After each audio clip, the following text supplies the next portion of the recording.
नमो भगवती। मेरे प्रिय साधक और साधिकाओं, कैसे हो आप सब। आशा और उम्मीद करता हूँ भगवती कृपा से आप सभी ठीक होंगे। आज आप सभी को बहुत ही महत्वपूर्ण कॉपी दिखाने वाला हूँ।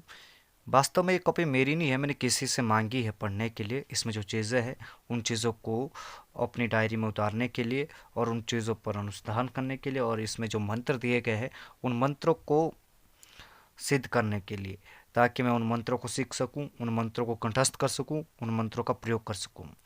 और इसमें आपने यहाँ देखिए कि इसमें लिखा भी है। ये कॉपी पिछले कागज़ों से नकल निकाली है, क्योंकि पिछले कागज़ टांकरी में लिखे हुए हैं। इस करके हमने इसे हिंदी में उतारा है। और टांकरी भाषा की जो पुरानी किताबें थी, पुरानी जो कॉपियाँ थी जो हस्तलिखित थी, उनमें से जो चीज़ें प्राप्त की हैं उन चीज़ों को इसमें उतारा गया है पहाड़ी भाषा में। और 15 चैत्र सन 2015 को उतारी गई है ठाकुर दास द्वारा। और इसमें जो पहला आता है वर्णन, वो आता है दोष बही का विचार।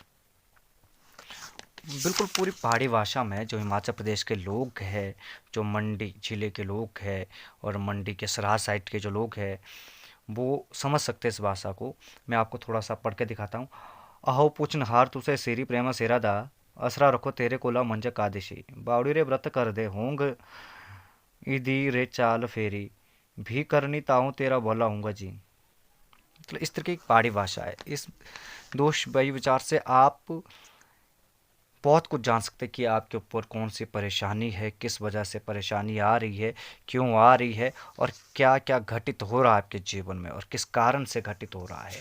अगर किसी को भूत प्रेत बाधा है कि नहीं है, इसके बारे में पता लगा सकते हैं कि किस कारण से आपके घर परिवार में परेशानियां आ रही है। और बहुत सारी चीज़ें इस दोष भय विचार से आप प्राप्त कर सकते हैं, जान सकते हैं। और इसके अलावा बहुत सारी चीज़ें इसमें दी गई है। ये पूरा जो वर्णन है दोष भय विचार का है। आप इस चीज़ को ठीक उस तरीके से देख सकते हैं जिस तरीके से हनुमान प्रश्नावली होता है, दुर्गा प्रश्नावली होती है, उस तरीके से ये दोष भय विचार होता है।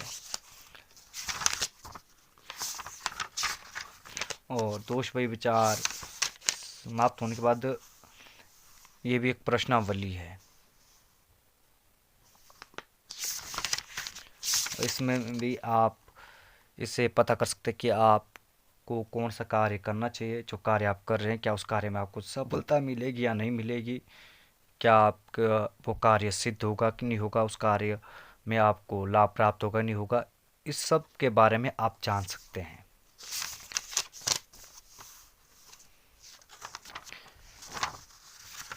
और इसके अलावा काग भाषा के बारे में भी इसमें बताया गया है। यहाँ देखो, यथ काग की भाषा। काग भाषा से व्यक्ति बहुत कुछ प्राप्त कर सकता है, बहुत कुछ जान सकता है, पल पल की खबरों के बारे में ज्ञान प्राप्त कर सकता है। इसलिए काग विचार, काग भाषा हर व्यक्ति को सीखनी चाहिए, हर व्यक्ति को जानना चाहिए, हर व्यक्ति को कंठस्थ करना चाहिए। और काग भाषा के बाद इसमें छींग का विचार है ना, उसके बाद तिल्ली के विचार, उसके बाद यथ जाजरी के विचार। और भूकंप को पहाड़ी भाषा में जाजरी कहा जाता है। और यथ सुपने के विचार, फिर श्री धूप देवाय नांगरायारम अर्थात नागधूप, दा देव नागा शुरु गुरु ग्राम शिवे करोबा सूरजा चंद्र ग्राणी मानी रखिया तिथि, नदी पार्वती नागदेव श्री गणेश पोरा माती, भगवान चौदिया एक शुक्ला एक दहेचा, सदिसम मुख पाहु गज नेत्रा भेल दुर्जा बार वर्जा, शुभ बताऊ बिन साहु करतन जरतन, डह हरि मतीरा बर देना हो स्वामी विश्वेरे माता मैंने लंका धर्म तुले जेवा, आई सुरतन बहुने पड़ी लोला छोड़े चाकरा बालस, श्री रोए रोए गौरजा बहु मत रोए माहे, ना जानू तेरा पूत सोहे, आगे सो पीछे थामने कोटे सब, थाप थापने द्वारे कुकले धोपे नाम सकरे जुग जुग जिए नाम गणेशाला, हवा सोड़ी बल अतेस गुरु किस गेन बेल दाइना बेल रिद्धो बल सिद्धो भी मकर जनि दाया धीप नाग का धूप समाप्त। नाग के धूप के बारे में स्त्रोत का धूप और 10 सतवारे का धूप,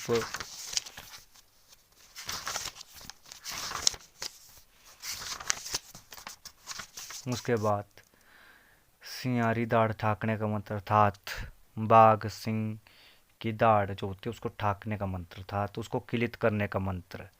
फिर यत वशीकरण मंत्र, फिर वशीकरण मंत्र, और फिर रिखलारा मंत्र अर्थात एक रिखल नामक का जो पौधा होता है, वृक्ष होता है, उसको छूने से क्या होता है कि व्यक्ति के शरीर में लालिमा आ जाती है और लाल लाल फिंसियाँ आ जाती है, उसको ठाकने का मंत्र, उसको किलित करने का मंत्र है।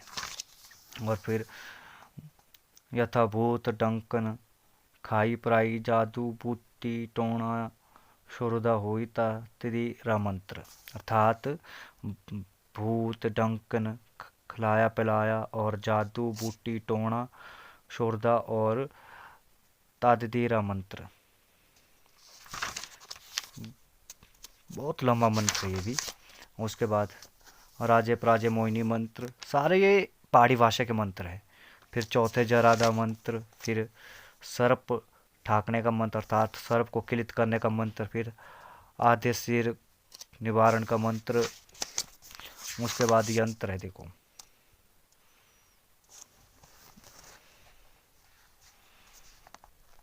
दिख रहा होगा आप सभी को,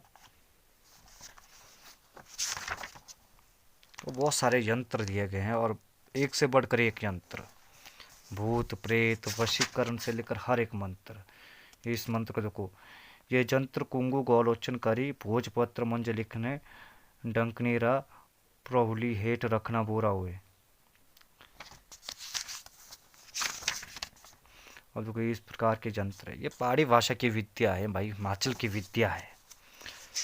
और इसमें आपको सिद्धियां करने की आवश्यकता नहीं होती, बस कंठस्थ करने की आवश्यकता होती है, प्रयोग करने की आवश्यकता होती है।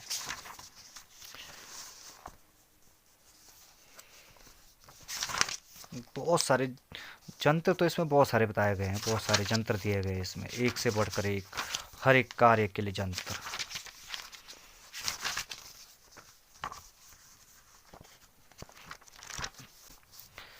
मतलब कि ज़्यादातर इसमें यंत्र दिए गए हैं, यंत्र दिए गए हैं, एक से बढ़कर एक यंत्र। फिर विवाह गिनना अर्थात तो बोलते हैं ना कि विवाह का लग्न वगैरह देखना, उनका बारे में पता करना।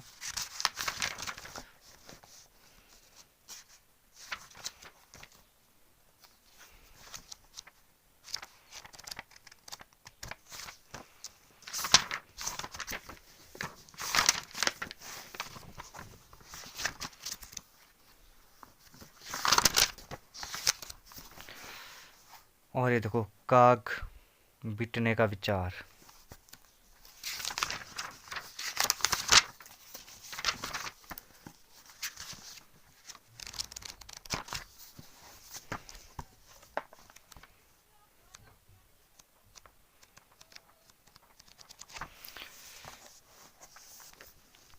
इस प्रकार के अनेक मंत्र, अनेक प्रयोग दिए गए हैं। और हिमाचल के तंत्र विद्या के अन्य ग्रंथ भी है, अन्य किताबें भी है, अन्य कॉपियाँ भी है जो हस्तलिखित है। धीरे धीरे उन सारे प्रयोगों को आप सबको बताऊंगा, उन सारे मंत्रों का ज्ञान दूंगा, परंतु सबसे पहले उन सारे मंत्रों को मैं स्वयं सिद्ध करूंगा, कंठस्थ करूंगा, उनका प्रयोग करूंगा, उसके बाद ही आप सबको मैं सिखाऊंगा और बताऊंगा कि उनका प्रभाव क्या रहता है और किस तरीके से उनका प्रयोग करना होता है। आज के लिए बस इतना ही। मिलते हैं एक नई वीडियो के साथ, एक नए प्रयोग के साथ। तब तक के लिए आप सभी को नमो भगवती। और वीडियो को लाइक करना ना भूलें। और आप चाहते हैं कि इन यंत्रों के ऊपर मैं वीडियो बनाऊं तो कमेंट में ज़रूर लिखना। और उसके अलावा अन्य भी हिमाचल के विद्याओं के बारे में आप जानना चाहते हैं तो कमेंट में ज़रूर लिखना। नमो भगवती।